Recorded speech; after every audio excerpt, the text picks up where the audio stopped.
प्रकाश का अपवर्तन होता कैसे है। इसे सीखने के लिए आइए सबसे पहले देखते हैं कि कांच के आयताकार स्लैब से अपवर्तन कैसे होता है। इस चित्र में यह जो बीच में आपको वस्तु दिख रही है, यह कांच का एक आयताकार स्लैब है और यह ये जो किरणें आ रही हैं, ये लेजर किरणें हैं जो इस कांच के आयताकार स्लैब के ऊपर आपतित हो रही हैं। हम देख सकते हैं कि जब भी ये लेजर प्रकाश की किरण इस आयताकार स्लैब पर आपतित हुई, तो यह अपनी रेखा से, अपनी वास्तविक सीधी जाती हुई रेखा से विचलित हो गई है। विचलित होकर के और जब ये बाहर निकलने लगी, तो ये फिर से जिस रेखा में इसे सीधी रेखा में गमन करना चाहिए था, उस रेखा में गमन ना करते हुए यह फिर से एक विचलित दिशा में गमन कर रही है। तो इस प्रयोग से हम समझ सकते हैं कि प्रकाश का चरित्र अलग अलग माध्यमों में, जैसे यहाँ पे यह माध्यम है वायु अर्थात हवा और यह माध्यम है कांच, अलग अलग माध्यमों में प्रकाश का जो चरित्र होता है वो बदलने लगता है। आइए इसे और अच्छे तरीके से सीखने की कोशिश करते हैं। आइए एक कांच का आयताकार स्लैब लेते हैं। इस स्लैब के चारों तरफ वायु है, अर्थात हमें यहाँ पर दो अलग अलग माध्यम मिल रहे हैं। दो अलग अलग माध्यम कहने का मतलब, यह माध्यम है कांच और एक और माध्यम है वायु, जो कि इसके चारों तरफ फैला हुआ है।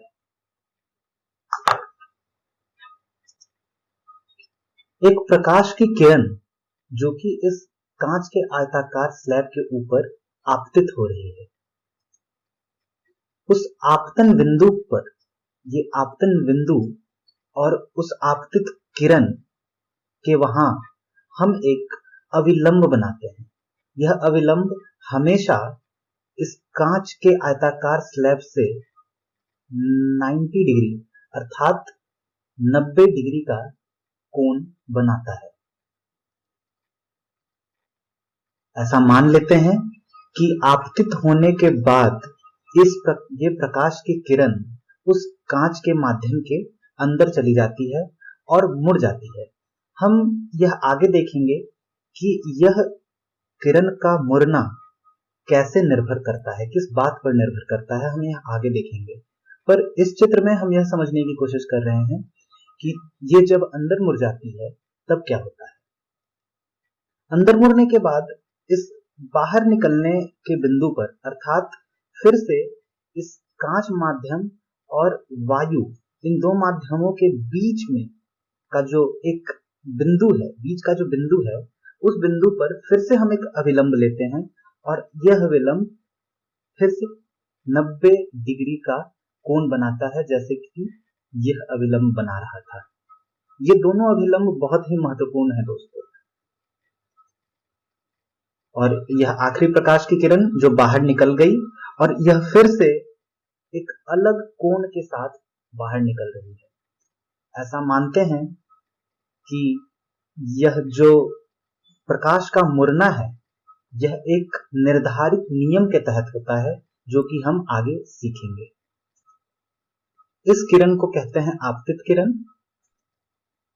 जो किरण कांच के अंदर है उसको कहते हैं अपवर्तित किरण, और जो किरण बाहर निकल गई उसको कहते हैं निर्गत किरण।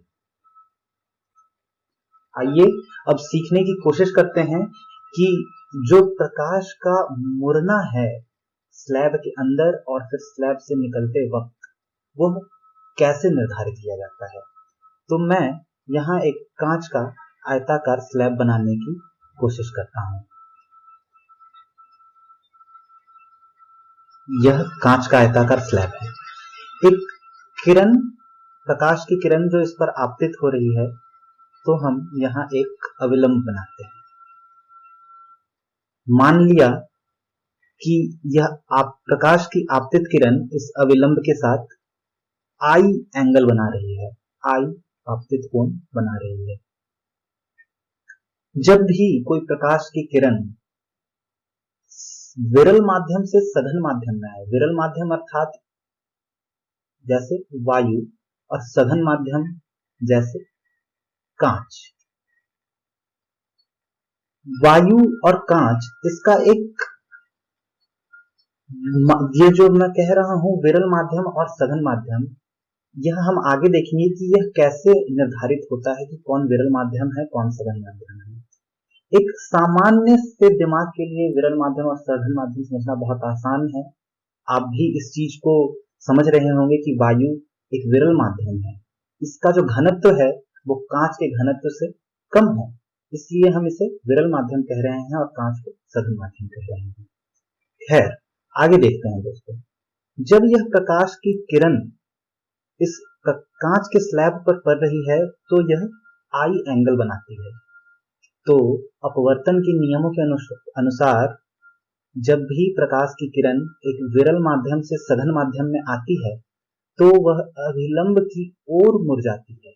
अभिलंब की ओर मुड़ने का मतलब है कि इस किरण को ऐसा सीधा जाना चाहिए था। क्यों? क्योंकि प्रकाश की किरण हमेशा सरल रेखा में गमन करती है, पर यह सीधी नहीं जाएगी। क्यों? क्योंकि अपवर्तन के नियमों के अनुसार जब भी कोई प्रकाश की किरण विरल माध्यम से सघन माध्यम में आती है तो वह अभिलंब की ओर मुड़ जाती है। और अभिलंब कहाँ है दोस्तों? अभिलंब ये है, यह जो हम यहाँ देख रहे हैं यह अभिलंब है, तो यह अभिलंब की ओर मुड़ जाएगी। यह अभिलंब की ओर मुड़ गई, अपनी सीधी रेखा में गमन नहीं किया इसने। अभी अभी हमने देखा कि फिर से उस माध्यम पे हमें एक और अभिलंब बनाने की जरूरत है जहां से वो बाहर निकलने की कोशिश कर रहा है, तो ये एक और अभिलंब है। अपवर्तन का नियम यह भी बतला रहता है हमें दोस्तों कि जब भी कोई प्रकाश की किरण सघन माध्यम से विरल माध्यम में आए तो वह अभिलंब से दूर हो जाएगी। तो वास्तव में इस प्रकाश की किरण को अपनी सीधी सरल रेखा में ऐसा गमन करना चाहिए था, पर यह अभी अभिलंब से दूर हो जाएगी ऐसे। यह कोण जो अपवर्तित किरण और अविलंब के बीच बन रहा है, यहां पर इसे हम स्मॉल r से दिखा सकते हैं। और यह कोण जो अपवर्तित किरण और अविलंब के बीच यहां पर बन रहा है उसे हम I' से दिखा सकते हैं, क्योंकि इस सतह के लिए वह आपतित कोण के रूप में काम कर रहा है। और यह कोण जो अविलंब और निर्गत किरण के बीच बन रहा है उसे हम R' से दिखा सकते हैं। तो इस तरह से हमने हर कोण को एक नाम दे दिया है दोस्तों। एक और बात जो ध्यान देने लायक है दोस्तों वो ये कि आपतित किरण, अर्थात ये आपतित किरण को अगर हम आगे बढ़ाएं इस तरह से और यह निर्गत किरण को भी आगे बढ़ाएं तो हमें पता चलेगा कि ये दोनों एक दूसरे के समानांतर होंगे। यह आयताकार स्लैब से जब प्रकाश की किरण अपवर्तित होती है तो ऐसा हमेशा होगा दोस्तों कि आपतित किरण और निर्गत किरण हमेशा एक दूसरे के समानांतर ही होनी चाहिए। आइए अब एक प्रकाश के अपवर्तन के नियम को समझने की कोशिश करते हैं। इस नियम का नाम है स्नेल के अपवर्तन का नियम। यह कहता है कि आपतन कोण की जया, आपतन कोण अर्थात आई यहां पे, और अपवर्तित कोण और अपवर्तन का कोण अर्थात ये R, इन दोनों की जया, मैं यहां इसको लिखता हूं, आपतन कोण की जया अर्थात साइन आई एवं अपवर्तन कोण की जया अर्थात साइन R, इनका अनुपात हमेशा एक स्थिरांक होता है। स्थिरांक अर्थात कांस्टेंट, ये हमेशा एक कांस्टेंट होता है दोस्तों, स्थिरांक। इस कांस्टेंट को ही, इस स्थिरांक को ही हम लोग अपवर्तनांक के नाम से जानते हैं। अपवर्तनांक के नाम से जानते हैं। यह अपवर्तनांक एक बहुत ही महत्वपूर्ण समझने की चीज है दोस्तों, जिसे हम आगे देखेंगे। तो इस नियम को कि आपतन कोण की जया एवं अपवर्तन कोण की जया एक स्थिरांक होगी, इस नियम को हम लोग स्नेल के अपवर्तन का नियम कहते हैं। आइए अब एक बहुत ही महत्वपूर्ण बात समझने की कोशिश करते हैं, जिसका नाम है अपवर्तनांक। अपवर्तनांक एक बहुत ही महत्वपूर्ण भौतिकी राशि है दोस्तों। आइए इसे समझने की कोशिश करते हैं। यह माध्यम, इसे हम यहाँ माध्यम 1 मान रहे हैं और कांच को माध्यम 2। अपवर्तनांक को हम म्यू से लिखेंगे। तो अगर हमने ऐसा लिखा म्यू 1 2, जिसका मतलब हुआ कि माध्यम 2 में प्रकाश की चाल बटे माध्यम 1 में प्रकाश की चाल, और यह जो राशि हमें मिलेगी यह हमें बतलाएगा कि माध्यम 1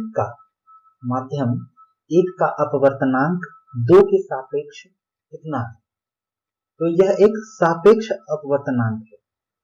अगर माध्यम 1 वायु है और हमने ऐसा लिखा म्यू 2 1, इसका मतलब है कि प्रकाश की चाल माध्यम 1 में बटे प्रकाश की चाल माध्यम 2 में, और हम सबको पता है कि वायु में प्रकाश की चाल c होती है, जो कि बराबर होता है 3 गुने 10 के पावर 8 मीटर पर सेकंड।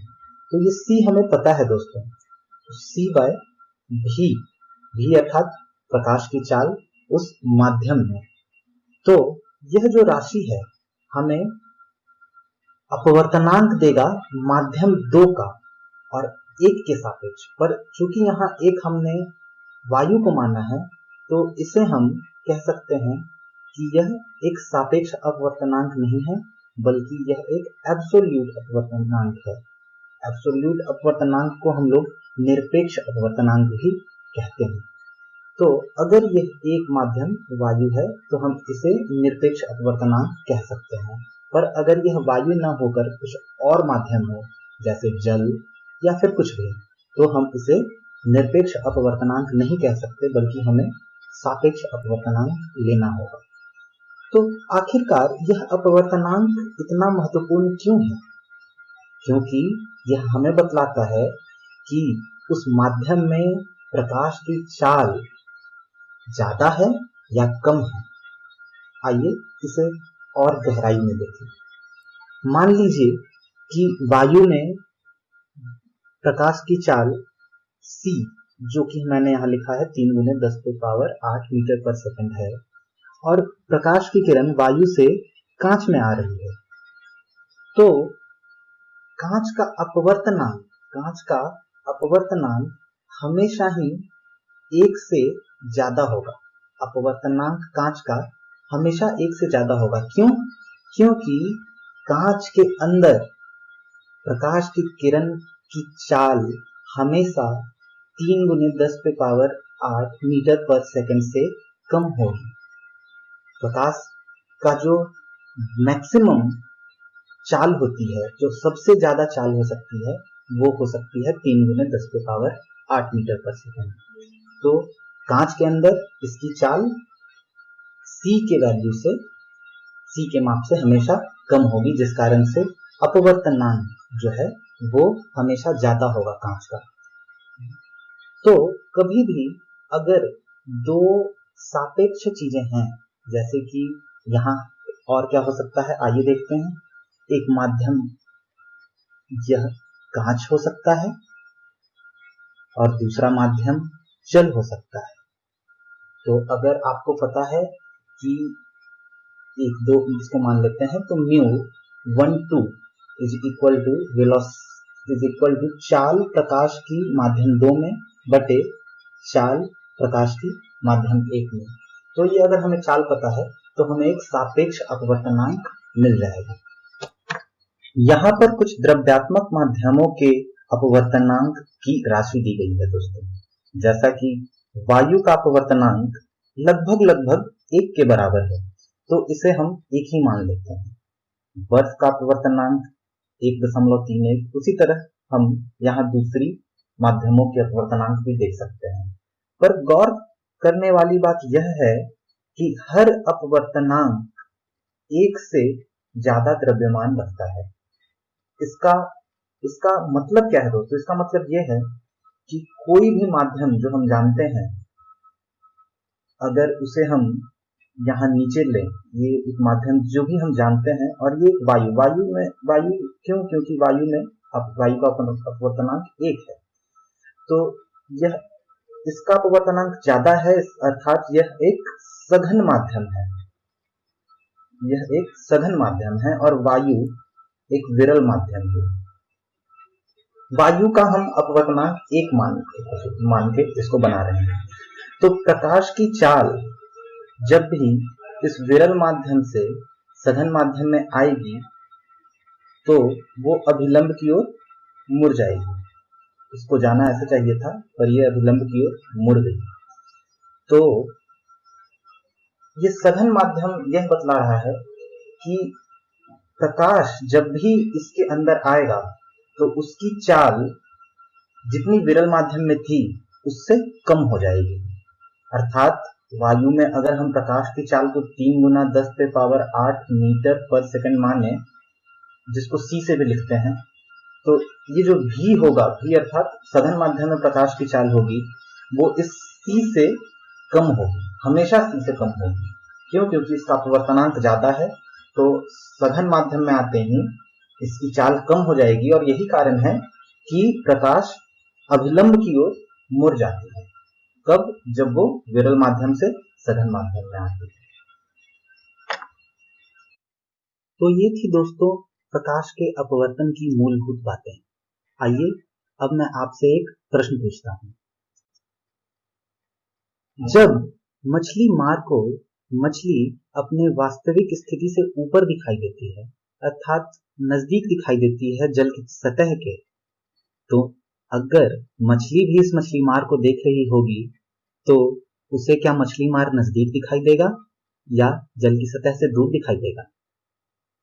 मैं आपको इसका जवाब भी दिए देता हूं कि मछली को यह मछली मार जल की सतह से दूर दिखाई देगा, अर्थात अपनी वास्तविक स्थिति के ऊपर दिखाई देगा। आप इस पर थोड़ा सोचें और अपवर्तन के नियमों का उपयोग करके इसका हल भी ढूंढ सकते हैं।